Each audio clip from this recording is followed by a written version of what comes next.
Sejam muito bem-vindos a mais um Lealcast e hoje nós estamos aqui com um convidado especial. Eu tô aqui nervoso porque o cara é fantástico, o cara é palestrante, enfim, eu vou deixar com que ele se apresente. Seja bem-vindo, Yuri Uchida. Muito obrigado, Fernando Leal. Eu Que que bom que deu agradeço. certo, cara. É uma honra estar aqui. Muito obrigado por esse convite, cara. A honra é minha, pode ter certeza disso. E ó, você para com essa graça de tô até com medo aqui, tô inseguro. Tô gerando com o gatilhos, né? cara. Exatamente. Pô, que isso, cara. Quem vai ficar tenso agora que a pressão sou eu. Não tô acostumado com essa coisa de falar em público. Pô. Yuri, pra galera te conhecer aí, me conta, quem é você? Cara, quem sou eu? Yuri, acima de tudo, eu sou um curioso, sou filho deste bom e amado Deus que me presenteou com a bênção da vida de hoje poder fazer aquilo que eu mais amo, que é contribuir com a vida das pessoas e transformar a vida delas através do meu conhecimento. Sou pai do João e do Pedro, sou curioso por natureza desde pequeno. Então, sou empresário. Hoje, já fundei aí quase 2 dezenas de empresas, mas isso é somente a minha atividade. Quando eu digo que eu sou palestrante, sou professor e, acima de qualquer coisa, sou curioso, é porque eu transformei o que eu realmente sou, que é a minha curiosidade, na minha profissão. Então, hoje, quando a gente gera conteúdo em rede social ou em palestras e eu transformo a vida das pessoas com mentorias e consultorias, o que eu estou fazendo, na verdade, não é por altruísmo. Eu estou dando vazão para minha curiosidade inerente, intrínseca, que desde criança eu tenho. E eu simplesmente transformei isso em profissão.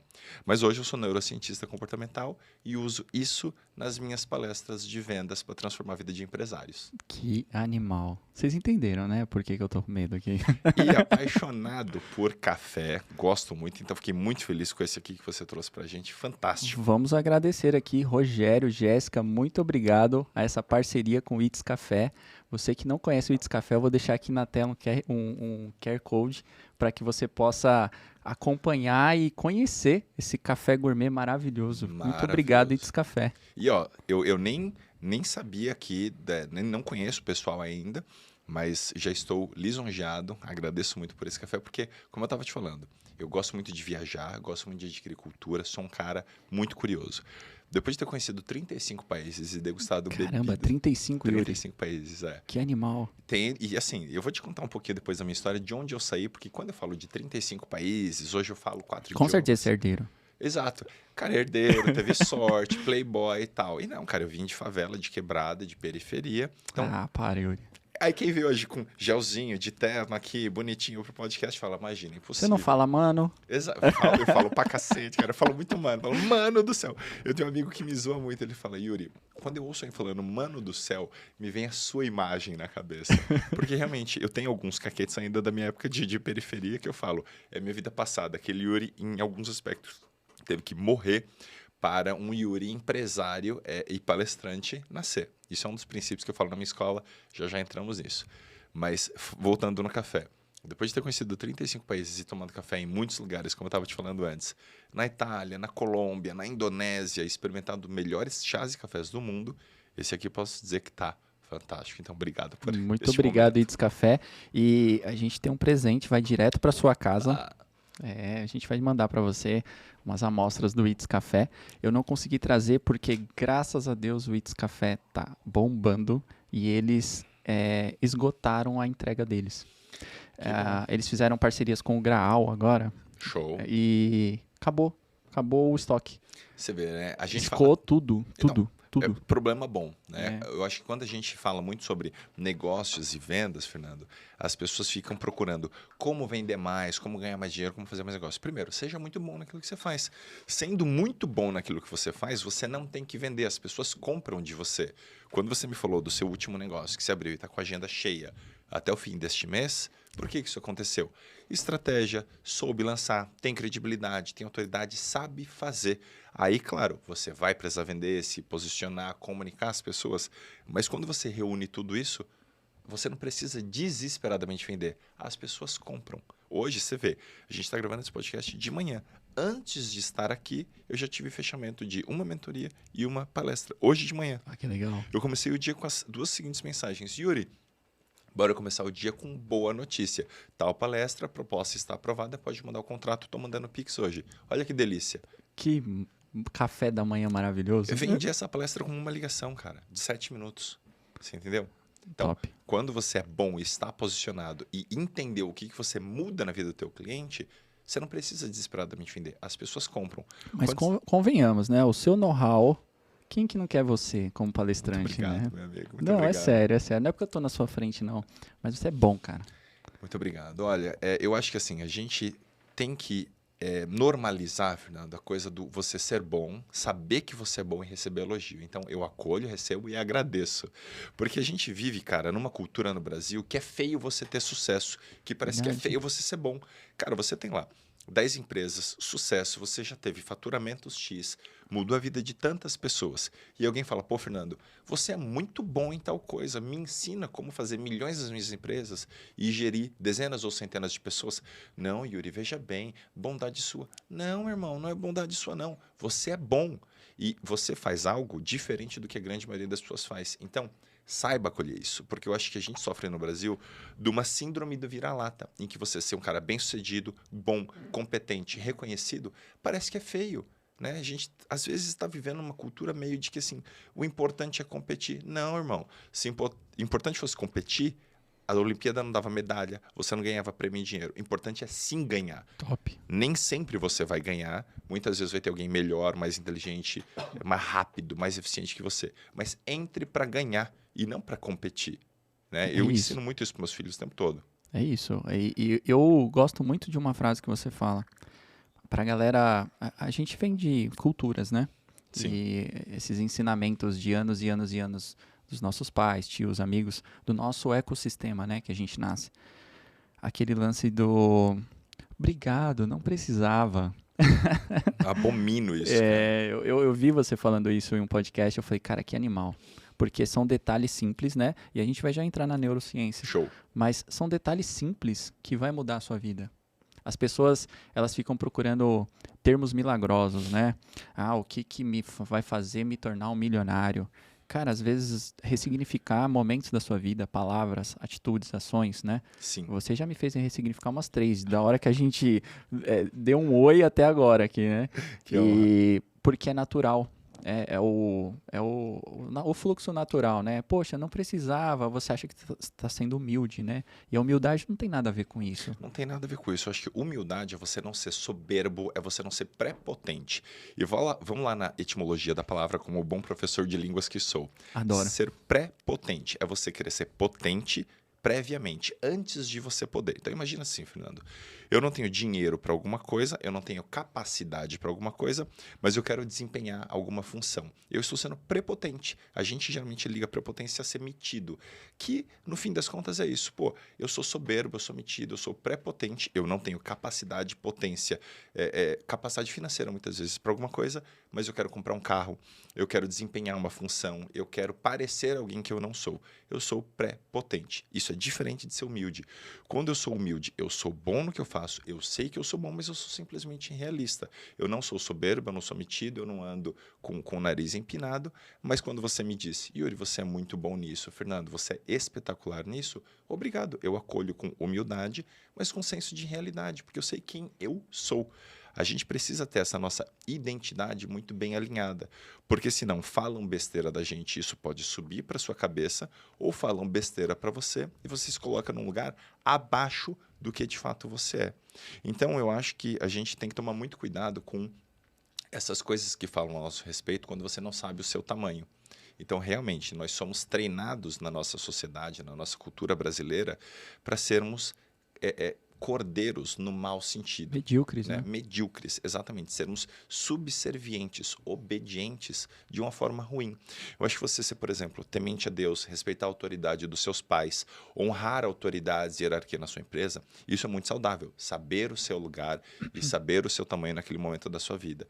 Mas ser obediente de uma forma cega, sem saber o seu tamanho, a sua competência, isso é muito ruim. Eu lembro uma vez que eu estava numa viagem, cara, na Colômbia também, inclusive, a mesma do café. E lá na Colômbia, em Cartagena, é uma região de muita festa, muita balada. Isso faz bastante tempo. E aí eles têm aqueles trailers, uns trenzinhos que vão rodando de bar em bar e eles vão fazendo pub crawl, né, que eles chamam. Então você vai pingando de bar em bar, e em cada um você entra, toma um drink e vai para o próximo. É uma forma de você conhecer todos os bares e integrar com muita gente que está viajando assim como você. E eu lembro que tinha uma menina norte-americana fazendo a despedida de solteiro dela, e um cara da Rússia, do leste europeu, gigantesco. Aquele estereótipo mesmo do cara grandão russo, lenhador, matador de urso, sabe? E a menina, e ele fazendo disputa de quem tomava mais shot, e o vencedor ganharia uma garrafa de uma bebida muito legal colombiana. E antes de entrar num bar, a mulher falou, bom, beleza, pessoal, então vamos entrar, a gente ficar aqui por 15 minutos e já voltamos. Ela falou, não, não, vamos tomar mais um shot. E eles já estavam assim no quinto, sexto shot. O grandão falou para a menina, meu Deus, você está levando isso muito a sério. Você realmente quer ganhar essa competição. E aí ela falou assim, nós somos norte-americanos, nós sempre queremos ganhar. Que animal. E assim, cara, ela era uma menininha desse tamanho, de 19, 20 anos, estava para se casar, era uma brincadeira, mas olha o que é a cultura do norte-americano. Nós somos norte-americanos, com orgulho, olha a minha identidade. E nós sempre queremos ganhar, não importa o que seja. É uma competição boba, entre aspas, aqui, de quem toma mais drinks para ganhar aquela garrafa, mas já que a proposta é ganhar aquela garrafa, eu vou ganhar, porque eu sempre entro para ganhar. E quando a gente vem para essa coisa do o importante é competir, eu acho que você cria uma cultura muito medíocre de, cara, não se preocupe em entregar muito, em se preparar muito, em entregar com excelência, em fazer o seu melhor. Entra aí e participa. E aí, olha o resultado. Nós temos uma mortalidade empresarial gigantesca, nós temos um país de pessoas analfabetas funcionais, um país onde as pessoas leem menos do que um livro, em média, por ano, onde na Europa... Caramba, eu não sabia dessa estatística. Menos de um livro por ano. Um livro por ano? Menos de um livro por ano. Então, Fernando, quando você vê um cara com o resultado que você tem e fala, pô, Yuri, eu leio tranquilamente, sei lá, 10 livros por ano, mais ou menos um livro por mês, com tranquilidade. Então, alguém está lendo 0,1 livro por ano. Tem muita gente que não lê um livro sequer por ano. E isso é a estatística declarada. Ninguém quer pagar de burro. Então, muita gente está falando, eu leio 1 livro, 2 por ano. E é uma grande mentira. Então, quando você olha para o resultado do que as pessoas consomem, do que está na televisão, de como as pessoas se comunicam no Brasil, você vê que claramente as pessoas estão brutalmente despreparadas e não estão nem preocupadas em se desenvolver. E aí você pega países onde a economia funciona melhor, onde as empresas andam melhor, onde a tecnologia performa, as pessoas leem 4, 5, 10, 12 vezes mais do que o brasileiro médio. Por que um norte-americano rende 6 vezes mais do que um brasileiro, estatisticamente falando, na rotina de trabalho? Uhum. Por que a Dinamarca consegue ter uma rotina de trabalho com somente 4 dias úteis e não 5, 6 que a gente tem no Brasil? Olha que legal. Porque o cara performa muito mais, entrega muito mais. Porque lá o importante não é participar, o importante não é competir. O importante é entrar para ser bom. O importante é entrar para ganhar. Qual que é a sua relação? A gente vai já contar um pouco da sua história, mas puxando esse gancho, o que você pensa sobre essa questão de, poxa, para eu ser um multimilionário eu tenho que trabalhar muito? Você sabe que, se você já viu algum conteúdo meu, você sabe que eu sou Já. bastante contra isso, cara. Eu não acredito que para você ser muito rico, você ser multimilionário, você tem que trabalhar muito para o resto da vida. Eu acho que durante algum período você vai precisar sim trabalhar um pouco acima da média para fazer a sua empresa andar, contratar gente, treinar essa galera, criar uma cultura. Mas muita gente tem o orgulho de trabalhar muito por muito tempo. E aí o cara está com 40 anos de empresa, com 60 anos de vida, e ele tem orgulho de trabalhar 10, 15, 18 horas por dia e nunca ter tempo livre para a família, para a saúde, para viajar, para curtir. Então, qual que é o propósito de se trabalhar tanto, de se constituir tanta fortuna, se você não aproveita disso? Para mim é uma conta que não fecha. Então, eu acho que sim, o trabalhar muito é necessário durante algum tempo. Não vamos nos iludir aqui também de que existe uma mágica de que você vai ficar multimilionário em 2 dias ou 3. Pode ser que você dê muita sorte, você viralize no TikTok, no Instagram, no YouTube, mas a chance disso ela é mínima, é igual ganhar na loteria. Então, isso não é uma estratégia de negócio. Então, olhando para isso de forma séria, depois que você trabalhou por um período de implementação, aí não é trabalhar muito, é trabalhar de forma inteligente. É se associar às pessoas certas, é desenvolver habilidades que você ainda não tem e que te levam para um novo patamar.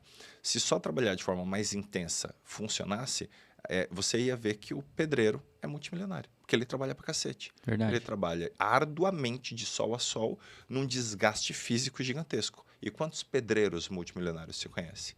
Não são muitos. Muito difícil. Agora, quantas pessoas que podem ter trabalhado tão duro quanto um pedreiro durante algum tempo e desenvolveram novas habilidades, se associaram a novas pessoas, começaram a frequentar novos ambientes e aí foram para outro patamar.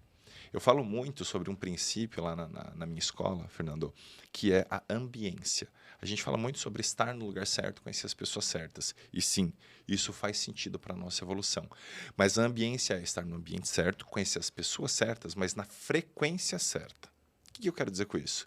Imagina que você está num lugar de gente muito próspera ou muito empreendedora, mas que essas pessoas estão numa frequência de desonestidade. Você vai prosperar?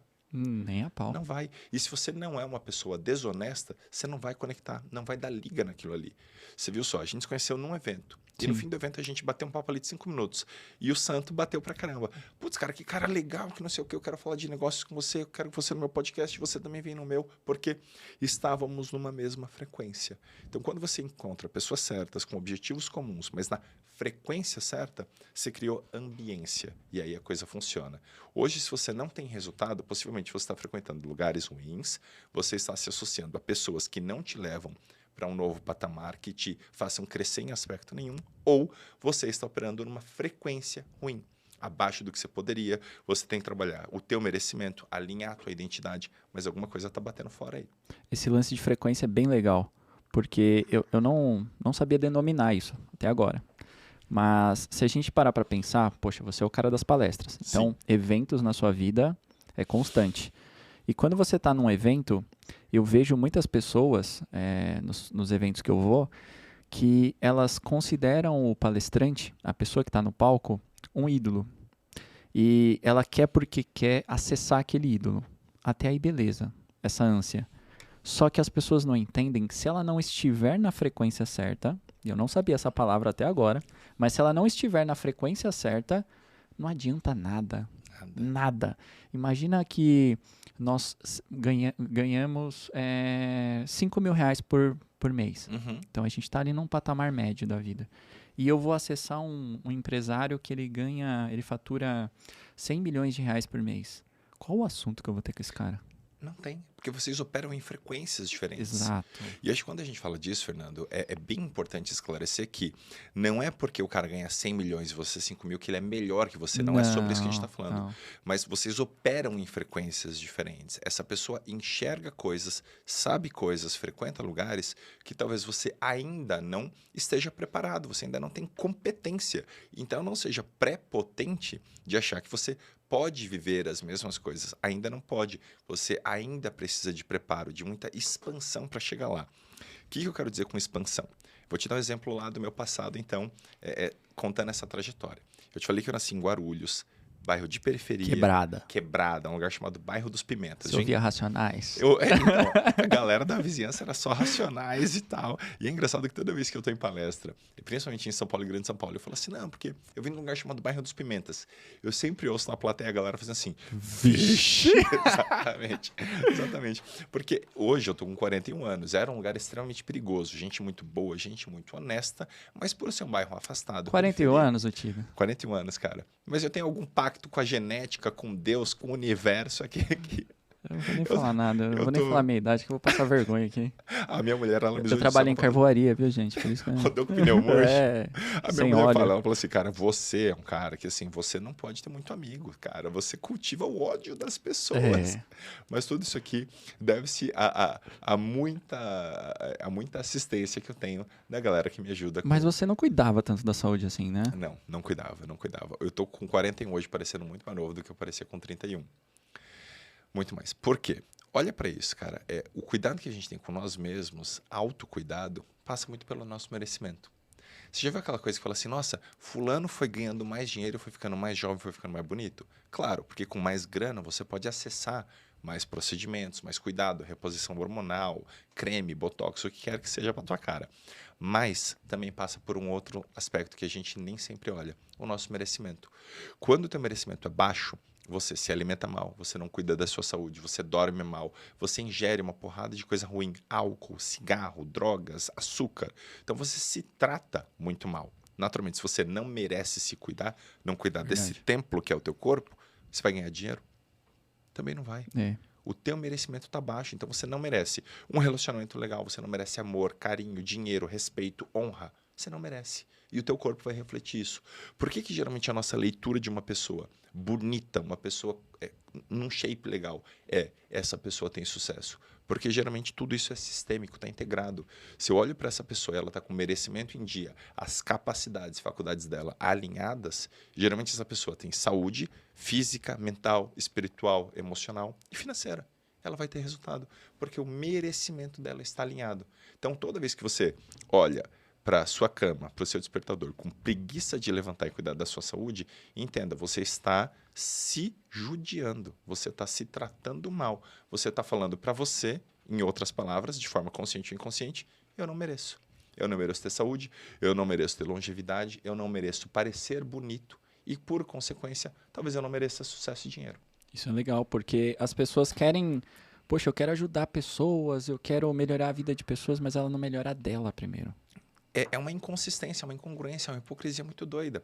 E aí, indo para a neurociência, né, Fernando? O nosso cérebro, pela evolução humana, ele foi sendo desenvolvido para ser uma máquina de pescar incongruências. Você já viu aquela pessoa que você fala com ela, o cara é legal com você, ele é simpático com todo mundo, e você fala, cara, mas alguma coisa no Fernando, puta, não é legal, eu não gosto desse cara. Não bateu o santo. Não bateu o santo. Por que isso acontece muitas vezes? O nosso cérebro, ele pesca alguma incongruência na comunicação verbal e principalmente não verbal dessa pessoa. Alguma coisa no discurso, no gestual, no timbre de voz dela te incomodou. Por quê? Por uma questão de sobrevivência ao longo da evolução, o nosso cérebro foi começando a ficar esperto com... Tem alguma merda no discurso desse cara. Deixa eu ficar esperto. Muitas vezes você nem sabe o que está acontecendo. Não é um processo consciente. 93% da nossa comunicação é inconsciente. É o não verbal, é o gestual, é o timbre de voz, é o olho no olho. Então, às vezes, esse incômodo que você tem com um cara que está fazendo um negócio, com um vendedor, com a menina que você está querendo se apaixonar e casar, é isso. É o teu cérebro, a tua intuição te dando sinais de, meu irmão, não confia. Isso aí não parece ser uma boa. Tá? Então, é subconsciente, né? Exato, é subconsciente. Então é isso que acontece muitas vezes quando a pessoa fala, eu quero mudar a vida dos outros. Cara, se você não está mudando nem a tua, o que você comunica é justamente isso. É verdade. Incongruência. E aí você saiu de Guarulhos, você vem de uma família tradicional. Sim. O meu pai veio do Nordeste, meu pai veio retirante nordestino, catou papelão, passou fome em São Paulo, morou em Cortiço, e minha mãe é filha de imigrantes japoneses. Então, meus avós vieram do Japão, meu avô teve peixaria, foi assassinado quando minha mãe tinha 15 anos de idade. Caramba. Aqui Então, no Brasil? Aqui no Brasil. Então, a história do meu pai e da minha mãe não foi bolinho, cara, não foi nada fácil. Você não é herdeiro, então? Não sou nada herdeiro. Errei, gente. Não sou nada herdeiro. A minha mãe conta uma história, cara, que é muito legal. Acho que eu nunca contei isso em podcast. Durante os meus 2 primeiros anos, a minha mãe e meu pai comeram sardinha e batata. Só. Sardinha e batata. Porque é o que dava para comer. A gente morava em um cômodo só, eles comiam sardinha e batata, e eu não tinha fraldinha descartável. Era fraldinha de pano, daquela que usou, sujou, lava. Né? Com aquele desconforto todo de lavar o cocôzinho da criança mesmo. Sim. Então, fralda descartável, a minha mãe fala que eu tinha para quando a gente ia passear. Usava 1, 2 ali por mês, quando a gente saía para um lugar público que não dava para ir com a fralda de pano recheada. É a geração de ferro, né? Exatamente. Então, eu fui moldado nesse ambiente. E aí, à medida que eu fui crescendo, as coisas foram dando certo. Meus pais sempre prezaram muito por educação, por incentivar a gente a ler, a se educar. Porque, cara, para o pobre, a única saída que você tem é se educar e empreender. Não tem outra forma de você ter mobilidade social, a não ser casando com alguém rico ou ganhando a loteria. A chance disso acontecer ela é mínima, porque rico casa com rico, geralmente. Sim. Só em história, só conto de fadas. Frequência, né? Exato, frequência, cara. Você não frequenta os mesmos ambientes, não tem os mesmos interesses. Aquela balela de os opostos se atraem... Bobagem. Isso é uma grande bobagem, cara. A não ser que você seja infantil, imaturo e inocente o suficiente para ver a história da princesa e falar, nossa, vai acontecer comigo. Isso é muito raro, é tão raro quanto você ganhar na loteria. Se a sua chance de ganhar na loteria é 1 em 50 milhões e você quiser apostar o teu futuro nisso, boa sorte. Eu prefiro ler, estudar, me desenvolver, me aprimorar e empreender. Aprender a vender, aprender a fazer negócio com as pessoas. E foi o que os meus pais sempre nos incentivaram. Então, com 4 anos de idade, eu aprendi a ler em casa, com os meus pais. fazia ali continha de mais menos, foi o que me possibilitou ter uma performance legal na escola, porque a gente nunca estudou nos melhores colégios da vida, não tinha grana para isso, foi onde deu. E aí, com 13 anos de idade, meu pai falou, cara, eu vou colocar vocês para estudar inglês. Então, juntou as economias do que dava, eu com 13 e meu irmão com 11 anos, e a gente começou a estudar inglês. Com 16 eu comecei a dar aulas de inglês e foi o que começou Caramba, a com me... 16 você já era fluente. Com 16 eu estava começando a ser fluente, eu já falava um pouquinho para conseguir dar aulas básicas. E aí, com 16, dando aula, quem ensina aprende muito mais. Muito. E aí eu aprendi muito inglês dos 16 aos 20, e aí realmente eu me tornei um professor muito bom. Com 20 eu abri minha primeira escola de inglês, e aí eu comecei a empreender. E aí dos 20 aos 30, realmente foi quando eu cresci como um homem, como empresário, cresci financeiramente, e aí minha vida mudou, transformou completamente. Legal. E aí tem uma parte bem importante pra galera. Eu falo importante porque, assim, ela não é tão bonita, mas eu já passei por isso. Eu me identifico muito com você. E a gente vai falar pra galera porque pode ter alguém assim também. Eu sei que nesse período da sua vida, assim como eu, a gente passa por um período que a gente está em busca do dinheiro. Sim. E aí a gente acaba deixando algumas coisas de lado, como a saúde. Conta pra gente aí como é que foi essa questão da relação dinheiro versus saúde. Cara, eu deixei para trás saúde e eu perdi boa parte, inclusive, da infância dos meus filhos. Essa não é uma parte bonita, Não. não é uma parte que eu tenho orgulho, mas foi um mal necessário para eu me tornar alguém muito melhor hoje. Então, lá atrás, por ter vindo de um ambiente escasso e que eu queria ter dinheiro para fazer muita coisa que eu não podia, o que me guiou durante muitos anos? Fazer grana. Eu queria ganhar dinheiro a qualquer custo, nunca desonestamente, mas eu abria mão de outras coisas, inclusive da minha saúde, de tempo com família e amigos, para ganhar dinheiro. Então, realmente, eu cresci, eu fiz dinheiro com as minhas escolas, mas eu me dedicava de forma completamente desequilibrada. Por que eu mostro nas minhas palestras a minha foto, por exemplo, com 28, 30 anos, arregaçado? Arregaçado. Você deve ter visto já essa foto em Já. algum momento no Instagram. Eu estava arrebentado e eu sempre brinco assim, cara, eu estava pobre, gordo e broxa. Porque eu perseguia tanto dinheiro a qualquer custo que você vê, é um não merecimento. Por mais que eu perseguisse dinheiro e até fazia, ele não ficava na minha mão, porque em algum lugar eu não cuidava de mim, não cuidava da minha família e dos meus filhos, e aí eu não mereço. Porque, de alguma forma, você carrega culpa quando você se desequilibra, né, Fernando? Sim. E o culpado merece o quê? Punição. Merece castigo. Verdade. Qual que é o processo inconsciente que a gente acaba se colocando? Poxa, eu estou desequilibrando, eu não estou cuidando dos meus filhos, da minha família, eu estou só perseguindo dinheiro, eu estou errado, eu estou culpado. De alguma forma, eu criava mecanismos na minha vida para quebrar uma empresa, para perder dinheiro, para fazer alguma bobagem na minha escolha de investimentos. Então, não foi um período saudável da minha vida, mas foi um período de grandes aprendizados. Por que hoje, então, eu falo que o empresário não tem que trabalhar 18 horas por dia, que ele tem sim que ter um tempo na semana, de preferência todos os dias, para cuidar da saúde, para ligar para quem ele ama, para cuidar dos filhos, para assistir meia hora de Netflix com a mulher, sabe? Ali apoiadinha no seu ombro ou no colo, para ter tempo de comer com um amigo, almoçar, jogar a conversa fora, cuidar de si, cuidar daquilo que te faz bem, daquilo que te é saudável, porque você trabalha o teu merecimento. E quem merece, cresce. E aí você acaba de fato, prosperando, performando. Mas esse período, realmente eu fiquei... chegou um momento em que eu estava fazendo dinheiro e eu estava tão triste que, apesar do resultado financeiro e empresarial, eu entrei numa tremenda depressão. Foi um período terrível da minha vida. Então, hoje, quando eu olho para... Você fala, pô, você não parece que é a idade que tem. Porque hoje eu cuido muito de, não só o estético, mas o interno. Né? O externo acaba sendo só um reflexo disso. Então, eu treino todo dia, eu gosto de me alimentar bem. Hoje, eu não bebo muito pouco, não fumo, nunca fumei. Então, e isso acabou refletindo na minha vida profissional e empresarial, que Ô, eu me Yuri, trabalhei. quando você fala que você esteve em depressão, o pessoal que está nos assistindo agora pode estar nessa situação. Como que foi seu ponto de inflexão aí para você sair desse vale da morte, né? Dessa areia movediça aí que você estava entrando? Cara, é muito curioso e muito boa a tua pergunta, porque assim, a gente, principalmente o empresário que busca resultado, ele entra numa depressão sem perceber. Eu só fui perceber que estava deprimido quando eu saí.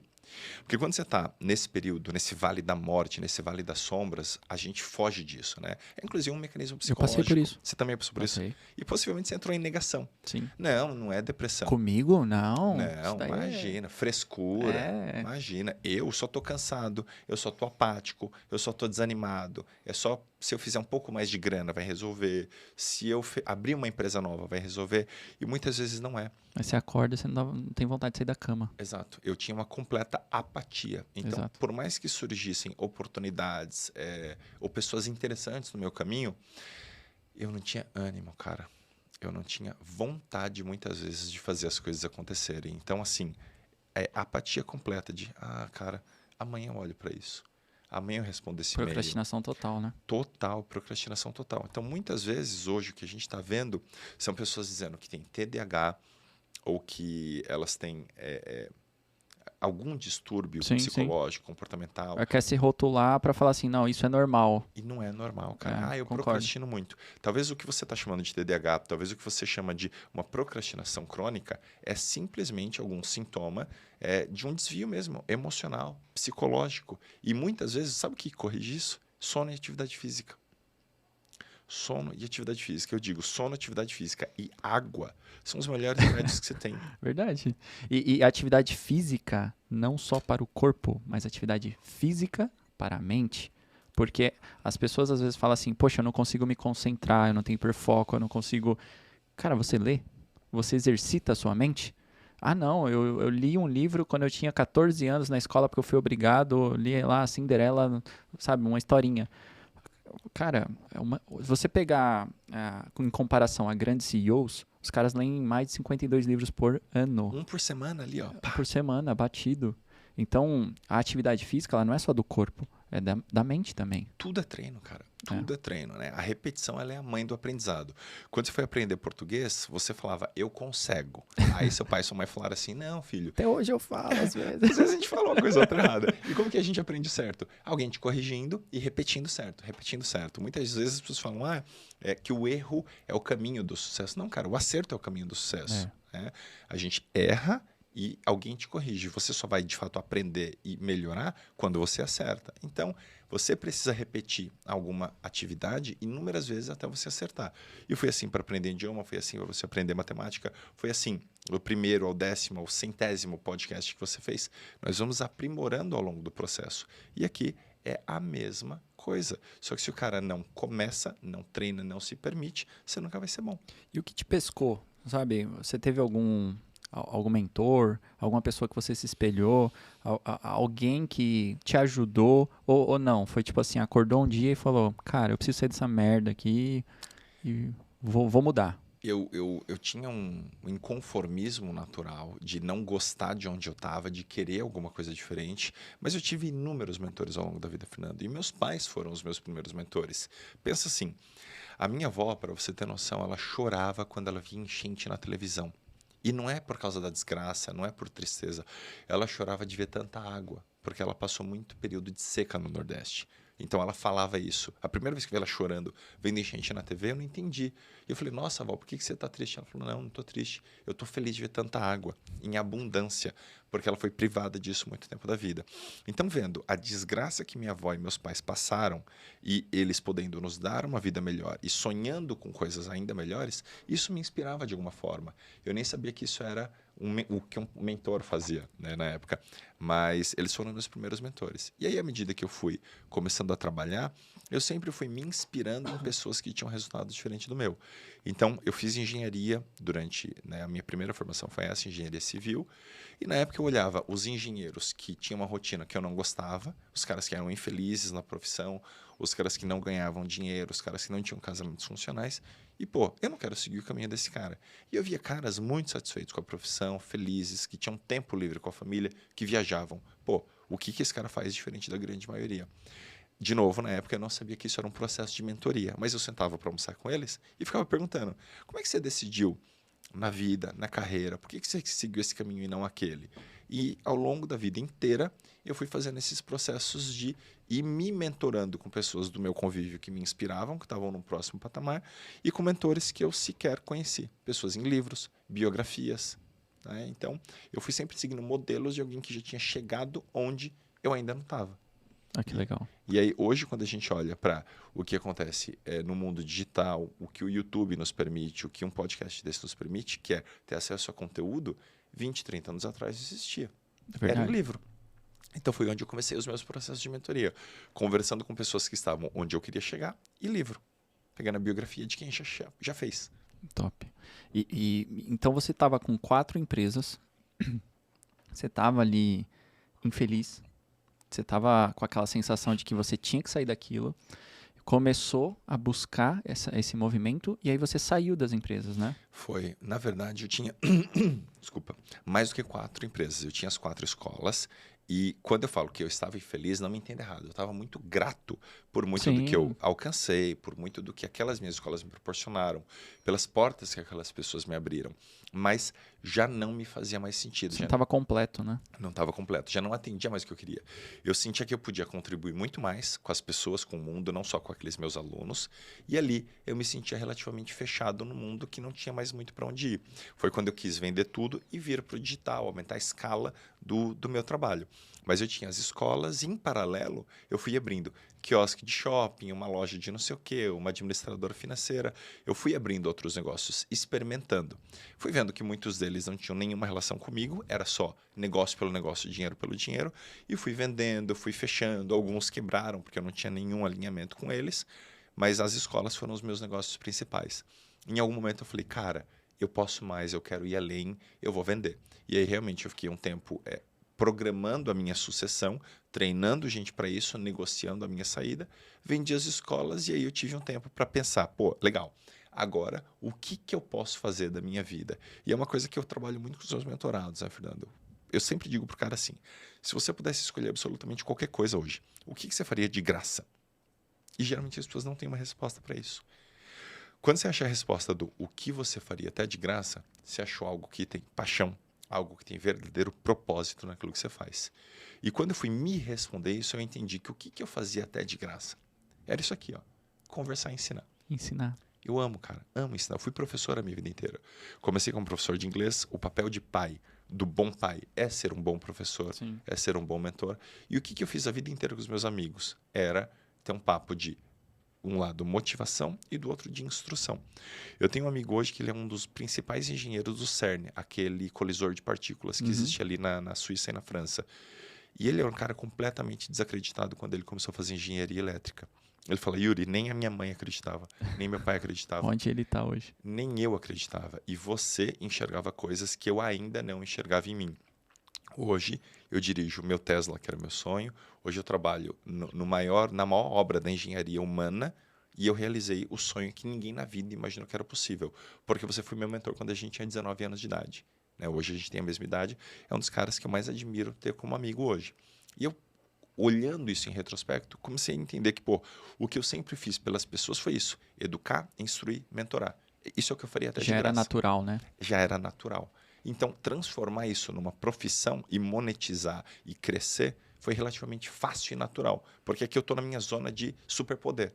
Então, você que assiste a gente, você tem uma zona de superpoder, você tem alguma coisa que te é natural, que te é reconhecido, que as pessoas te pedem ajuda. E muitas vezes você está negligenciando isso, tentando fazer outra coisa porque talvez é mais glamuroso, talvez porque, eu já fiz uma faculdade, eu já dediquei tempo para isso aqui. Tudo bem, só que você dedicou tempo que te exige um puta esforço que é desconfortável. Às vezes, em outras coisas que você ainda não dedicou tempo, se você fizesse por 3 meses ou 6, você andaria anos na sua vida. Ô Yuri, essa zona de superpoder, eu nunca tinha ouvido falar. Tem relação com o propósito? O que é isso?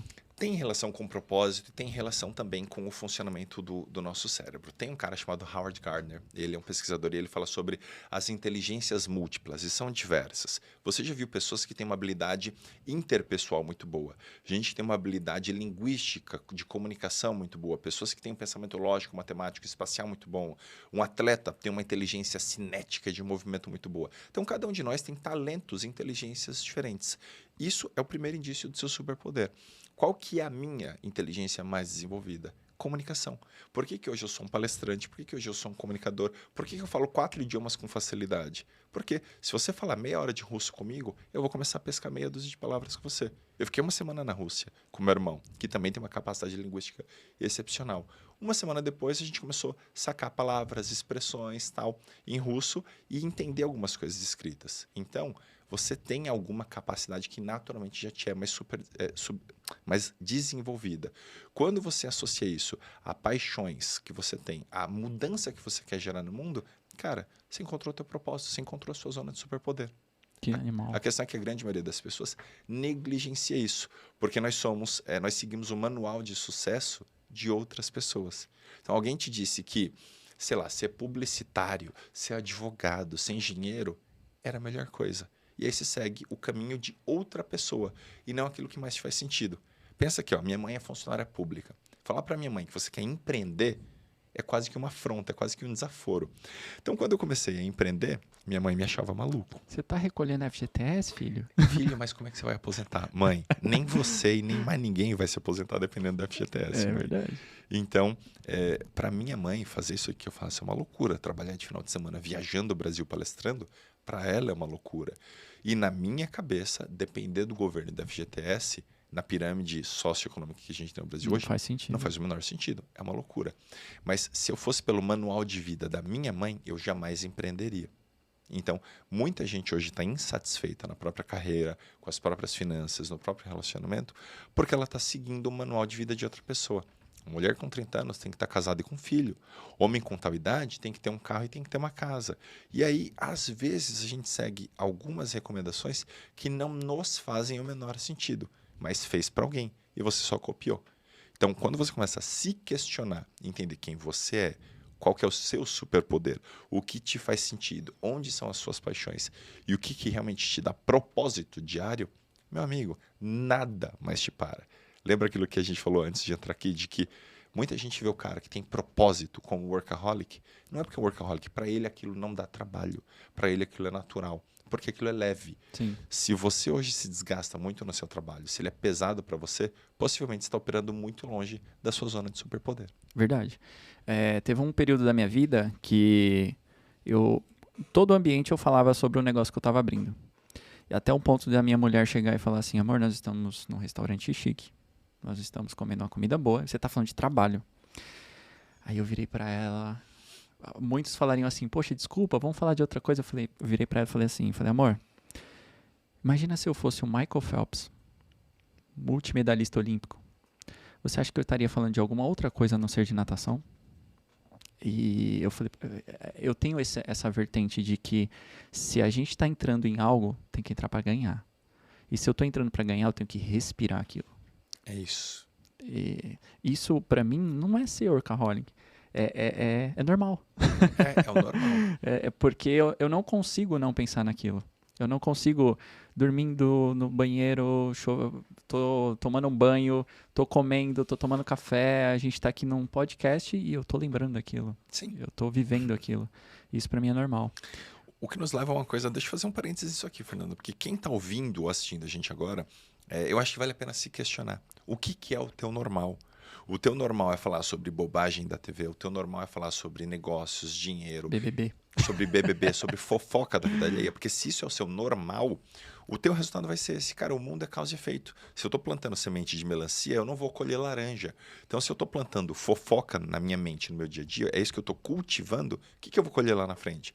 Sucesso, dinheiro, autoridade, projeção? Não, com certeza eu vou colher resultados medíocres dessa bobagem de ficar falando da vida alheia.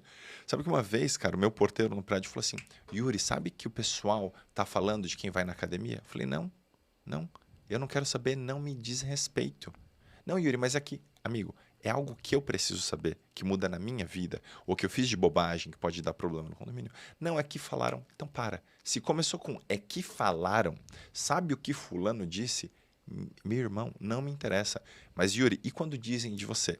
Bom, se disseram de mim e não foi para mim, não me importa. Se você disse de mim e não para mim, você é um covarde, você é um grandíssimo de um merda. Então, se você quiser falar para mim, ótimo. Se você quer falar de mim, fale à vontade, amigo. Não me importa, porque é fofoca. Top, Boa ou top. ruim. Então, se ela é boa honre e fale para mim. E se é ruim, o problema é teu, porque você é um fofoqueiro covarde. Top. Concorda? Concordo absolutamente. Então, olha por que é normal para você, por que você está cultivando. Né? Eu também não vejo como algo ruim. Vou falar de trabalho, de negócios, eu vou falar do meu podcast. Meu irmão, é o meu projeto de vida, cara. Eu respiro isso. Isso é animal.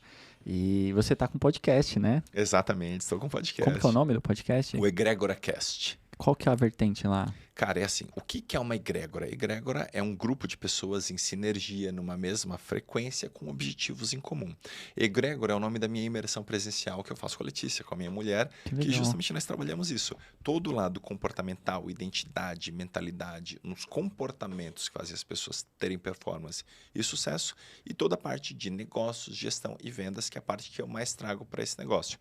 Então, a egrégora é o filho que eu tenho com a Letícia mesmo, né? É a fusão das vertentes que nós trazemos para o nosso trabalho. E nós fizemos essa imersão presencial em São Paulo, em Campinas, em Manaus, e foi dando muito certo pelo Brasil. E aí as pessoas falaram, pô, leva isso para mais gente que não pode muitas vezes estar nas imersões presenciais. Sim. E aí criamos o podcast, porque é a nossa forma de multiplicar conhecimento e trazer convidados maravilhosos. Inclusive, você já está convocadíssimo para estar com a gente Que lá. legal, que obrigado. Vai ser um prazer contar minha honra. história lá. E a ideia é essa, né, Fernando? É trazer histórias inspiradoras de pessoas que têm algo a ensinar. E todo mundo tem algo legal para ensinar, seja em negócios, seja no seu casamento, seja na paternidade. Sempre nós temos ouro na história das pessoas. E a ideia do Egrégora é isso, é trazer histórias inspiradoras para o dia a dia das pessoas. Que legal, bacana. E me conta mais sobre essa trajetória aí. Você saiu das empresas, Sim. Você começou a se aprofundar nisso, né? Entrar de cabeça nessa questão de identificou o seu superpoder, identificou o seu propósito, falou assim, cara, é isso, é isso. Como que foi essa mudança de vida para começar a palestrar? Cara, no início foi desafiador porque o que diferencia o gênio do louco é o resultado. E no começo você não tem resultado. Eu tinha uma vontade, um desejo de palestrar, ainda não tinha a habilidade. Por mais que eu já desse aula, é uma coisa muito diferente você dar aula para 10, 20, 30 pessoas e você falar para 100, 200, 500, 1.000, 5.000 pessoas.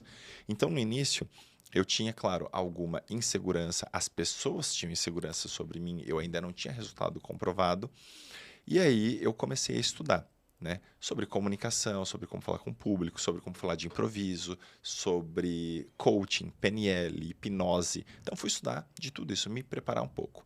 E à medida que eu fui fazendo tudo isso e começando a palestrar, é natural você começar a estudar sobre comportamento humano e cair onde? Nessa máquina maravilhosa que nós temos, que é o nosso cérebro.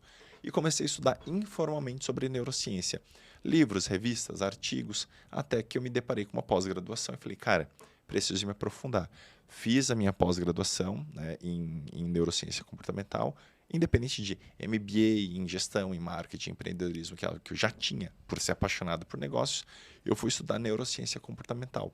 E aí veio a fusão de tudo isso. Poxa, eu gosto de falar de negócios, eu gosto de falar de vendas, eu gosto de falar de performance humana e eu gosto de falar de cérebro. Pô, e se a gente juntar tudo isso, neurociência com vendas? E aí surgiu o Neurovendas, que é o meu treinamento mais conhecido hoje e que é o tema central das palestras que mais me chamam para fazer hoje em convenções, em eventos empresariais de vendas. Que legal. Ó, você não sabe, mas a partir de agora você vai abrir a caixa preta do Neurovendas aqui pra gente. Nessa. Conta aí pra galera que hoje é empreendedor ou tá querendo empreender, o que a neurociência tem relação com o desempenho dele nessa questão de empreender?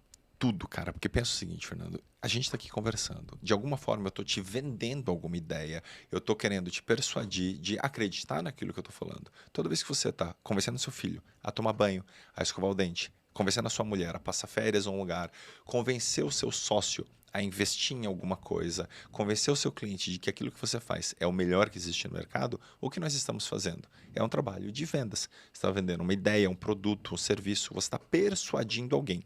E todo o processo de persuasão de vendas acontece do meu cérebro para o seu. Então, é um processo de pura neurocérebro, vendas, persuasão. Por isso que neurovendas funciona para um negócio no digital, no offline, funciona para você aplicar no seu casamento, funciona para você aplicar na relação com seus filhos. Se você entende os conceitos de neurovendas, o que faz as pessoas acatarem as suas ideias, você se torna um líder melhor, um pastor melhor. Eu tenho um aluno que é pastor. Eu tenho um aluno que é médico e aumentou significativamente o resultado dele porque ele passou a explicar um procedimento médico necessário para o cliente com uma outra vertente.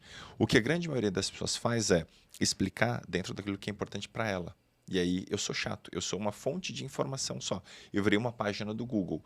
Quando você entende os conceitos de neurovendas, você entende o que é importante para o cérebro do outro. Você cria um processo de empatia, de conexão muito mais profundo. Você atende o que eu chamo de os instintos mais primitivos da pessoa.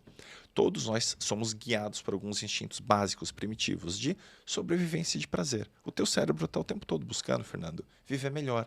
Viver de forma mais leve, mais gostosa, mais prazerosa. A neurociência te mostra inúmeras formas de gerar gatilhos de mais prazer, de mais facilidade, de mais alegria no seu cérebro. Quando eu consigo despertar tudo isso para você, você fala, poxa, eu quero o que esse cara faz. Então, quando me falam, Yuri, mas você não vende palestras? Não. Eu te vendo um mecanismo de ter uma vida muito mais próspera. Vendendo mais, ganhando mais dinheiro, sendo mais feliz, transando mais no seu casamento. E isso é em todas as áreas, né? Em todas as áreas, exato. Bem bacana. E essa neurociência, a galera tem que entender que nós somos seres emocionais. Perfeito. Né? E tudo é venda. Então, como que a gente linka isso? Porque se você estuda o cérebro e a gente sabe que a maioria das nossas decisões são emocionais. É o lance de como que você atinge o seu objetivo, certo? Certo. E aí você começa a se transformar em intencional. Exatamente. Desde Freud, que tem aí um século, Freud já dizia que boa parte das nossas decisões acontecem no nosso subconsciente e inconsciente, mas nós não tínhamos tecnologia para metrificar isso. Recentemente, há muito pouco tempo mesmo, saiu uma pesquisa de Harvard, e aí um corpo docente gigantesco da mais consagrada universidade do planeta Terra, dizendo que 95% de todas as nossas decisões acontecem na nossa mente emocional e subconsciente. Caramba. Então, quando você escolhe onde você mora, onde seu filho estuda, onde você vai comer, quem vai ser seu sócio, quem você vai votar, se vestir, quem você vai votar, isso não é um processo racional. Por que tanta gente defende a merda que o político de estimação dela faz? Você está defendendo bandido, vagabundo. Por que você faz isso? Porque você comprou uma ideologia, não é racional. Empatia, emoção, né? Emoção. E se o político é um comunicador que consegue atingir a tua emoção, é um cara carismático... Não importa o que ele tem como plano de governo. Não importa. Ele pode ser bandido, ele pode ter desviado bilhões, ele pode ter sido preso, que você irracionalmente... Parece que você está descrevendo alguém. Parece, não, assim, estou falando aleatoriamente aqui, não estou falando nada, fica tranquilo, tá bom? Mas você entendeu? Porque é um processo irracional. Então, por que a gente pega assim, Hitler, como é que o nazismo tomou conta da Alemanha e como que tem alemães que até hoje defendem Hitler? Você acha que em sã consciência, de forma racional, se eu te falasse, Fernando, você é a favor ou contra dizimar uma raça, uma etnia de pessoas? Totalmente contra. Totalmente contra. Mas como é que esse cara conseguiu persuadir um povo a ir para a guerra com um país quebrado e dizimar os judeus? Isso não foi um processo racional. Esse cara era bom na comunicação. Esse cara era bom na comunicação emocional. Então, por que você hoje come açúcar, álcool? Por que você fuma sabendo que racionalmente isso faz mal para você? Por que você não levanta meia hora mais cedo e vai para a academia treinar, cuidar da sua saúde? Por que alguém trai a mulher? Por que as pessoas tomam decisões financeiras erradas e que vão contra o planejamento de vida delas? Tudo isso é irracional, tudo isso é emocional. Só que enquanto as pessoas não entenderem isso, a gente vive numa ilusão de que o ser humano é racional e tem capacidades de emoção. Não, você é um ser emocional com capacidade mínima de racionalização. Nossa, que animal isso. Vamos para um exemplo prático? Olha assim, se eu te falar, Fernando, eu vou comprar aqui um terno e esse terno custa R$1.000. Só que do outro lado da cidade ele está por R$500. Você vai comprar do outro lado da cidade? Quase que com absoluta certeza. Sim. Pô, 500 pau de economia, é a metade do preço. Eu vou atravessar a cidade para comprar esse terno do outro lado. Maravilha. Agora vamos dizer que você vai comprar um carro de R$500 mil. E eu te falo, Fernando, do outro lado da cidade, este mesmo carro está por R$499.500. Ou seja, os mesmos R$500 de diferença. Só que num carro de 500 pau, você fala, não faz a menor diferença. Nossa, que animal. E você compra no mesmo lugar. Racionalmente, a gente está falando da mesma diferença de R$500. Só que emocionalmente, num terno de 1.000, faz diferença. Num carro de 500 pau, o impacto emocional é muito menor. O que as pessoas tendem a fazer? No terno eu atravesso a cidade. No carro, não. Percebe quão imbecil, quão irracional é essa decisão? Sim. Só que você faz isso o tempo todo. Eu não vou gastar com tal coisa. Só que você gasta com outras bobagens. Eu não vou comer isso, mas você come outras bobagens. Eu não vou fazer isso no meu casamento porque é ruim. Só que você faz outras bobagens. Nós fazemos isso de forma irracional o tempo todo. Então, as escolhas que você faz, do que você compra, em quem você vota, os lugares que você frequenta, elas são puramente emocionais. Então, neurovendas te dá uma capacidade de persuadir, de direcionar e até de manipular as pessoas brutalmente. Se você for uma pessoa mal intencionada, como a gente vê em políticos, ou bem intencionada, quando você vê num empresário, num médico sério, que quer mudar a vida das pessoas para o bem. Aí, como diria o tio do Homem-Aranha, com grandes poderes, vem grandes responsabilidades. Você escolhe para onde você quer levar agora, meu amigo. Isso é bem legal, porque as pessoas não entendem que a comunicação vem lá da televisão, rádio, hoje internet, mas ela é totalmente intencional na questão da manipulação. E as pessoas, elas são manipuladas e elas ouvem isso de várias formas, mas elas acham que isso é uma narrativa para construir algo, né? E não é técnica. Existem vários livros e várias pessoas que estudam copy, estudam inteligência emocional, para que ela possa te convencer através de um texto. Exato. E esse texto está sendo dito e você compra aquela ideia, né? Exatamente. Então é totalmente intencional. É que as pessoas acham que é natural, né? A compra, o consumismo, o próprio açúcar, né? Que vem lá da Guerra Fria, foi totalmente intencional na Guerra Fria. E aí, depois que eu descobri isso, eu comecei a retirar o açúcar da minha vida. Então, as pessoas têm que entender que a vida, ela não é aleatória. Ela não é só deixa a vida me levar, né? Exato. Se você deixar a vida te levar, você não vai chegar a lugar nenhum. É aquele papo, né? Quando eu deixo a vida me levar, eu sou um barco à deriva. E aí, se você não sabe para onde você está indo, alguém sabe. Quando eu não me informo politicamente, por exemplo, dos rumos do nosso país, eu estou sujeito a ser manipulado por algum imbecil desonesto. Sim. E aí a gente acaba tomando decisões não tão boas para o nosso país. Quando eu não sei o que eu quero para minha vida, ou para minha saúde, para o meu casamento, eu tendo a, por não agir, tomar decisões ruins ou deixar de tomar decisões boas. E aí meu casamento vai para o buraco, as minhas finanças vão para o buraco, a minha saúde vai degringolar, porque eu simplesmente deixei a vida me levar. Então, eu acho que estudar um pouco sobre comportamento humano, ou entender, ou ir atrás, ou se permitir aprender, é justamente isso, é tomar controle da própria vida, é assumir a responsabilidade, o protagonismo de para onde você quer ir. Você sabe, Fernando, que eu pergunto muito para as pessoas, legal, o que você mais quer para a sua vida? Como é que você imagina a sua vida daqui 1, 5, 10 ou 50 anos? A pessoa não sabe. A maioria das pessoas não sabe me responder. Sabe o que eu mais recebo de resposta? Eu quero pagar minhas dívidas. Agora pensa só que se o seu maior sonho da vida, se eu te dou todos os superpoderes do universo, é pagar as suas dívidas, e é isso que está guiando as suas decisões diárias, cara, qual que é o grande feito que você vai realizar? Pagar boleto. Nenhum, pagar boleto. No máximo você vai pagar boletos maiores. Mas não quer dizer que você vai nem acumular patrimônio, nem riqueza, nem tempo e nem liberdade. Por que eu gosto tanto de viajar? E eu falei dos 35 países e quero conhecer 100 até os meus 50 anos de idade. Porque eu conheço muita gente que tem dinheiro e não tem tempo livre. Eu conheço muita gente que tem tempo livre e não tem dinheiro. Você ter dinheiro, tempo livre e gestão da sua vida, da sua empresa, para você conseguir se afastar das suas atividades, da sua empresa, viajar por 1 mês, 2 meses, a sua vida não descambar, a sua empresa continuar andando e você conseguir curtir em algum lugar, isso para mim é o ápice do sucesso. É você conseguir conciliar tudo isso. Quando eu fui em 2018 para a Austrália, fiquei 2 meses na Austrália, para mim foi maravilhoso. Eu não pude ir quando era mais novo, porque eu não tinha grana para fazer intercâmbio. Então, mais velho, eu me dei com 30 e poucos anos de idade um intercâmbio de 2 meses na Austrália. Aí estava lá, achei uma passagem barata para a Indonésia. Fui para a Indonésia, passei 2 semanas em Bali, curti Bali, voltei para a Austrália. Na ida, eu ainda passei 10 dias na África do Sul, porque eu ia ter uma escala na África do Sul. Cheguei e falei, bom, um belo país que eu não conheço. Fiquei mais 10 dias na África do Sul. Só que fazer isso exige, sim, dinheiro, tempo livre e gestão para sua empresa estar funcionando com você à distância. A grande maioria das pessoas falha em um ou mais desses pilares. Então, para mim, viajar é o meu índice de sucesso, porque exige todo esse alinhamento Qual que é o teu? Se você nem sabe qual que é ter um carro legal, é ter uma casa legal, é ter tempo livre, é ter dinheiro, é ter a minha esposa feliz, é ter meus filhos na melhor escola. Sei lá, qual que é o teu índice de sucesso e de realização? Se você não tem, você é um barco à deriva. E aí qualquer coisa serve. E os seus objetivos têm que estar nesse índice, né? Tem que estar nesse índice. Sim.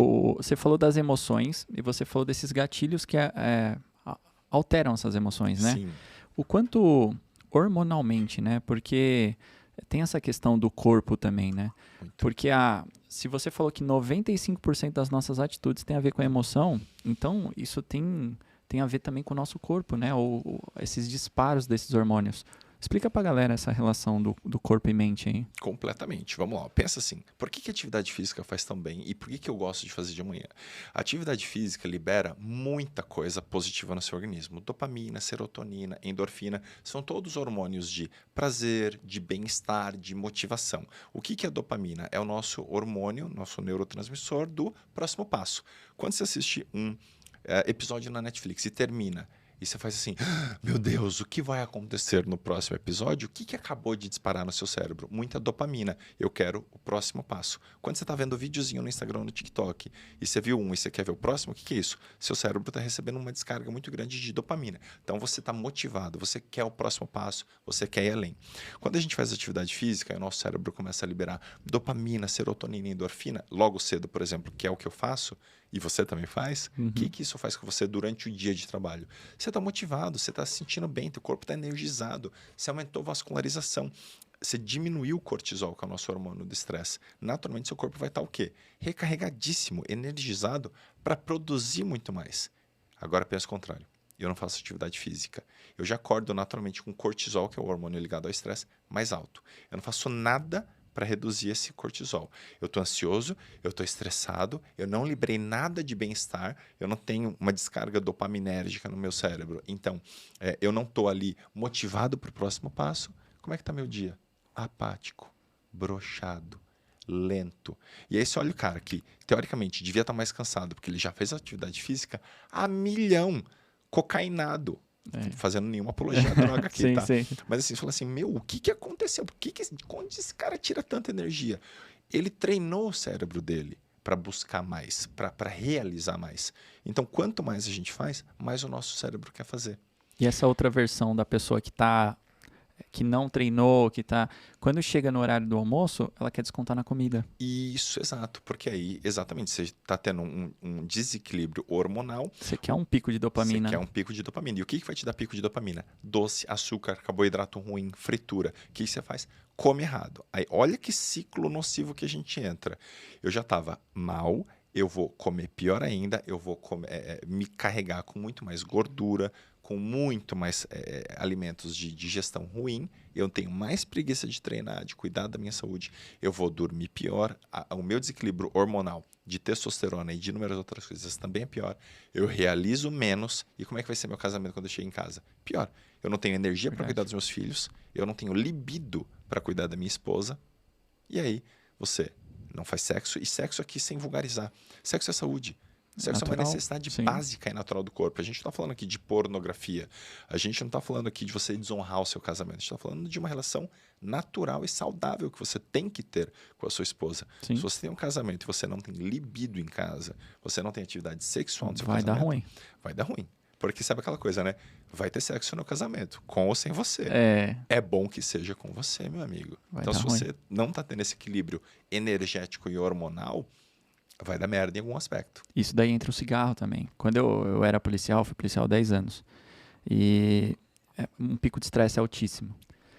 Eu usava o cigarro para ter esses picos de dopamina. Droga, né? E a gente não vê que a frequência começa a aumentar. Depois de uma ocorrência difícil, uma troca de tiro, você vai lá e fala, o cara tá fumando ali, o seu parceiro, fala, meu, dá um cigarro aí, cara. É fuga, né? Aí você começa, quando você vê, você tá fumando meio maço de cigarro por dia, quando você vê, você tá fumando um inteiro, porque toda hora você quer aquele pico do celular. Hoje em dia a galera vai pro celular, né? Dopamina, dopamina, dopamina, até que você entende e fala, meu, que merda que eu entrei aqui. É isso. Né? Agora, olha só, você tomou essa consciência e conseguiu reverter isso, que é maravilhoso. Só que isso acontece com cigarro, hoje com celular muito bem observado por você. e álcool. Ah, é só uma cervejinha, é só uma tacinha de vinho. Cara, você realmente ter essa consciência de tomar um pouquinho, atipicamente com os amigos, é até legal, pode ser saudável, beleza.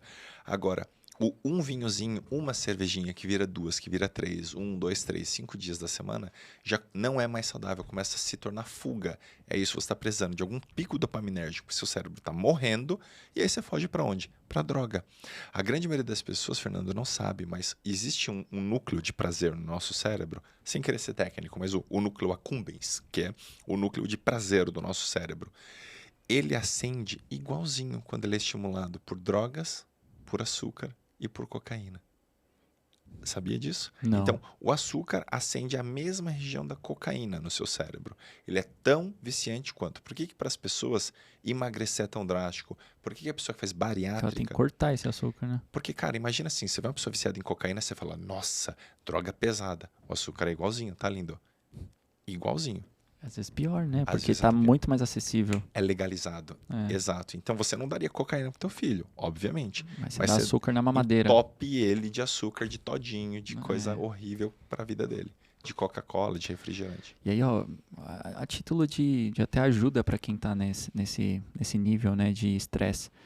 Quando eu estava nesse nível de estresse, eu ultrapassei os 100 quilos. Não de músculo igual você, de gordura. E eu não me enxergava. Por quê? Eu sou um cara que eu vim do comando de operações especiais. Eu treinava 3 vezes por dia. Eu praticava maratona. Eu pedalava, eu nadava, eu fazia travessia nado. Então, eu sempre fui um cara muito atlético. Com 100 quilos. Não, antes disso. Quando eu migrei para começar a empreender e eu me vi nesse ponto de estresse, eu comecei a engordar. Comecei a beber, comecei a fumar. Começou com uma brincadeira de voltar a fumar um charuto no final de semana. E aí passou para um paeiro e aí voltou o cigarro. E aí eu me vi, eu não sabia que eu estava gordo. Porque na minha cabeça era normal. Tipo assim, eu estava normal. Foi literalmente, cara, parece surreal isso, mas foi literalmente um ponto, um estalar de dedos. Eu tava no meu quarto, tem um espelho grande, eu parei na frente do espelho e fiz assim. Que é isso? Meu Deus! Tipo, todo mundo ao meu redor sabia que eu estava obeso. Obesidade mesmo. Sim. Obesidade. Mas eu não tinha enxergado.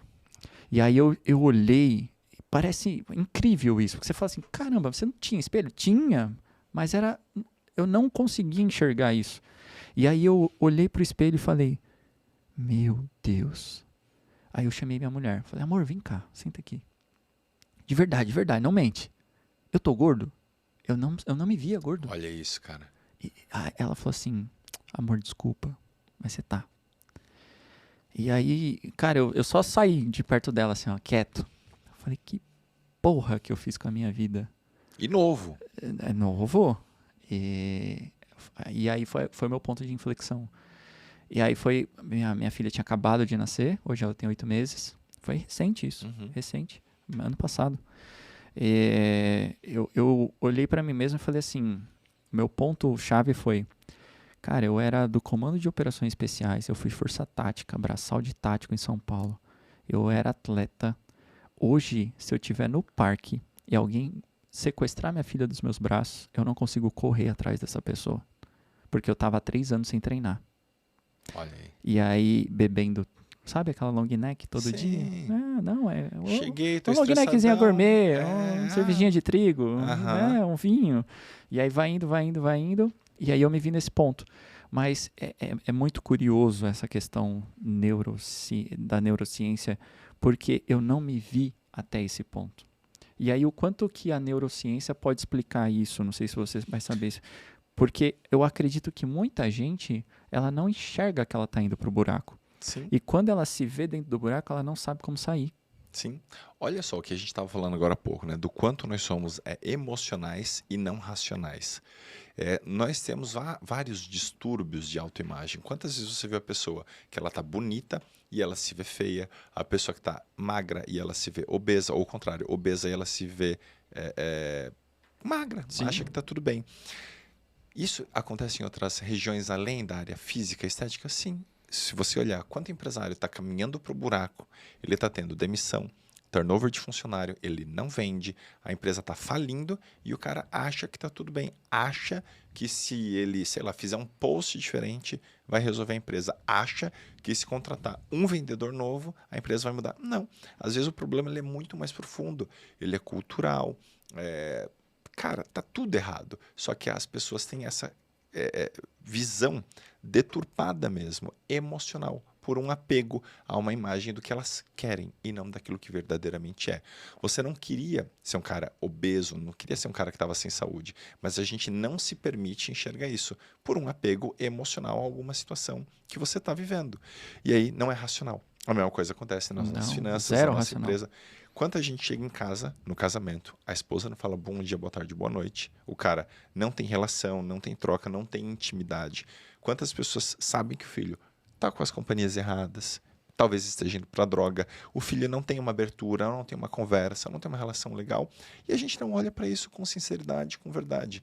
Tudo isso a neurociência explica sim, porque você está sendo guiado puramente por uma mente emocional, irracional, que está em completa negação. Aquelas fases da aceitação de alguma coisa, tipo acontece na morte de alguém, na falência de uma empresa, ou quando a sua saúde está degringolando.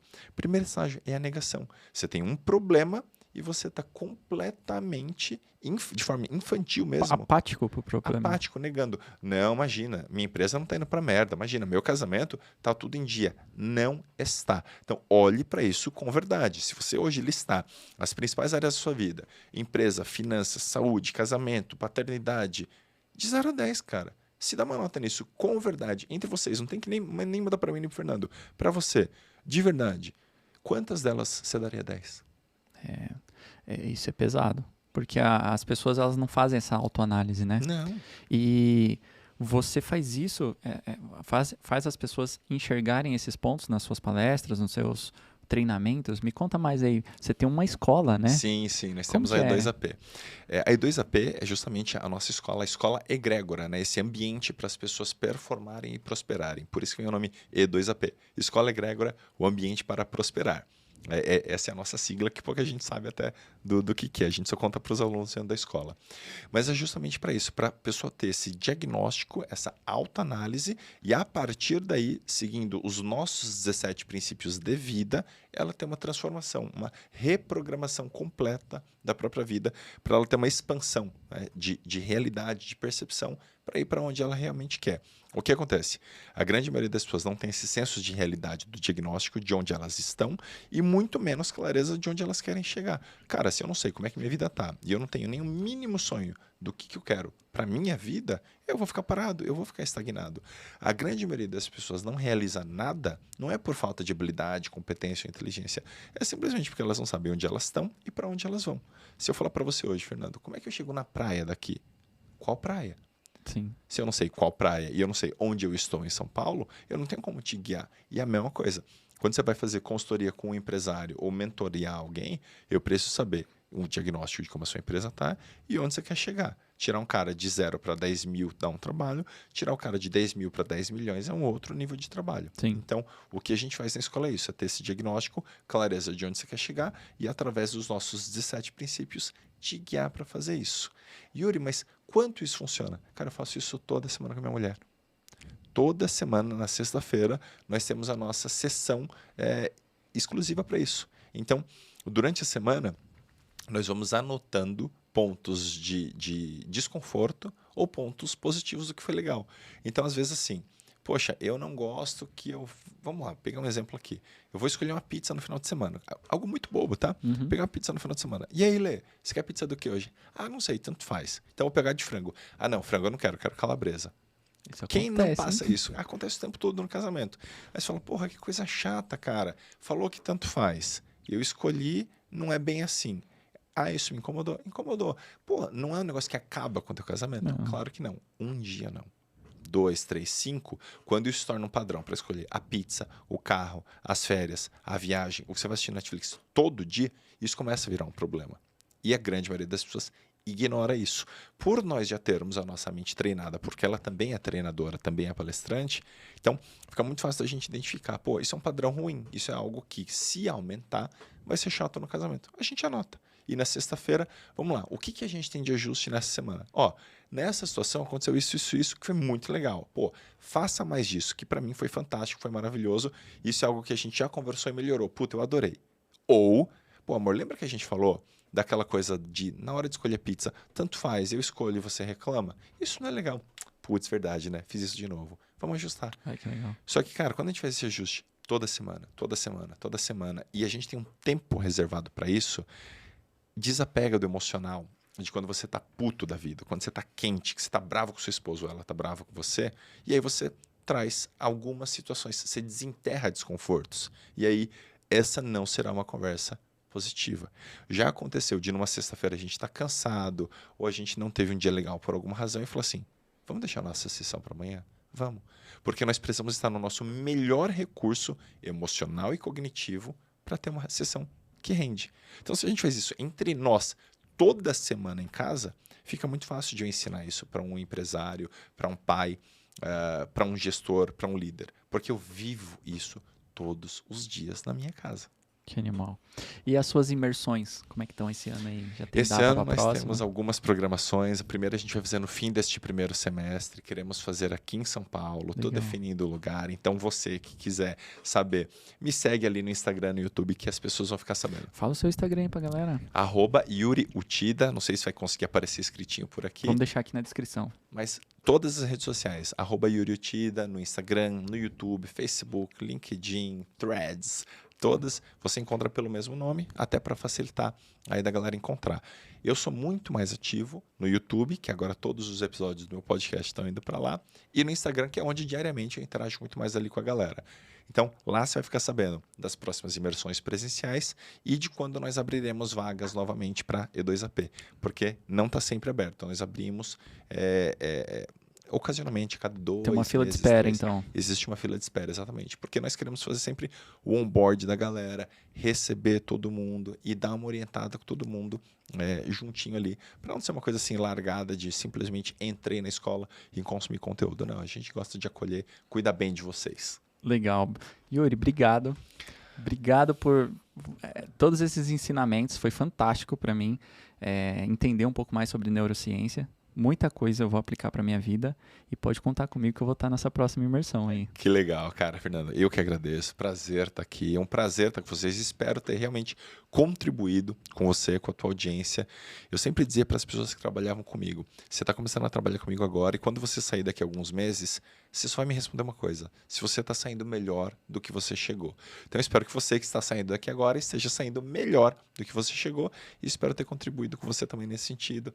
Nos vemos na imersão. Você já é nosso convidado e te vejo no EgregoraCast agora também, querido. Obrigado, viu? Obrigado. E para você que ainda não é inscrito no nosso canal, se inscreva, porque isso dá dor de cabeça, viu? Se você não é inscrito no nosso canal. Se inscreve no canal, acompanha aí os nossos trabalhos, porque assim como o Yuri, tem diversos empresários maravilhosos lá para vocês poderem mudar a sua vida. Obrigado e até a próxima. Tchau, tchau.